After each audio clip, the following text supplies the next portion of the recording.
बार क्या हुआ, एक आदमी था जो भगवान का बहुत बड़ा भक्त था और मंदिर में पूजा किया करता था।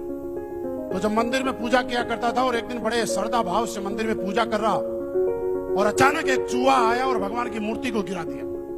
तो उसके मन में डाउट आ गया, जैसे अपने लीडरों के मन में नहीं आता, बस डाउट आ गया कि यार ये भगवान कुछ नहीं होता, इससे ताकतवर तो चूहा है जो भगवान की मूर्ति को भी गिरा के चला गया।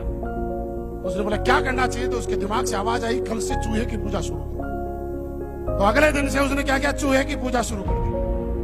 अब एक दिन वो देख रहा है चूहे की पूजा बढ़िया हो रही है, अचानक देख रहा है कि एक दिन चूहा आगे आगे भाग रहा है, बिल्ली उसका शिकार करने के लिए पीछे पीछे घूम रही है। उसके दिमाग में फिर डाउट आया कि यार चूहे से ताकतवर कौन, इसका मतलब चूहे की पूजा तो मैं गलत कर रहा हूं। तो उसने अगले दिन से बिल्ली की पूजा अगरबत्ती वगैरह करना शुरू किया। ऐसे 4-5 दिन सिलसिला चला और एक दिन वो अचानक ही क्या देखता है कि एक बिल्ली आगे आगे भाग रही है और कुत्ता पीछे पीछे भाग रहा है। और उसको डाउट हो गया, यार ताकतवर तो है बिल्ली नहीं है, कुत्ता है। क्या करना चाहिए, कुत्ते की पूजा करना चाहिए। अगले दिन उसने अगरबत्ती वगैरह धूप बत्ती ली और कुत्ते की पूजा की।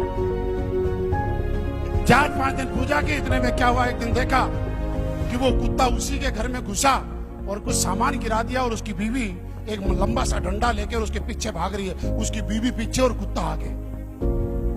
तो उसको डाउट हुआ कि यार मैं तो गलत पूजा कर रहा हूं, सबसे बड़ी देवी तो मेरे घर में है जिससे कुत्ता भी डरता है और मैं गलत पूजा कर रहा हूं। और अगले दिन से उसने अगरबत्ती धूप बत्ती सब कुछ करके पूरी श्रद्धा भाव से करे तो कैसे, लेकिन ताकतवर समझ ली देवी की, अपनी बीवी की पूजा पाठ करने लग गया और पूरा बढ़िया तरीके से कर रहा था। हफ्ता भर ये सिलसिला चला और हफ्ते भर ये सिलसिला चलने के बाद एक दिन क्या हुआ, मियां बीवी में झगड़ा हो गया। और जैसे ही मियां बीवी में झगड़ा हुआ उसने गुस्से में आके थप्पड़ मार दिया।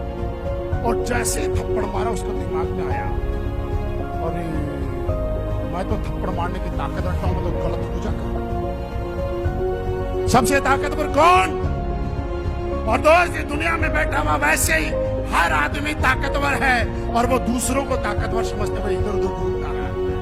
आज के बाद इस कहानी से मैसेज ये है कि जो आप कर सकते हैं ना वो दुनिया में कोई नहीं कर सकता।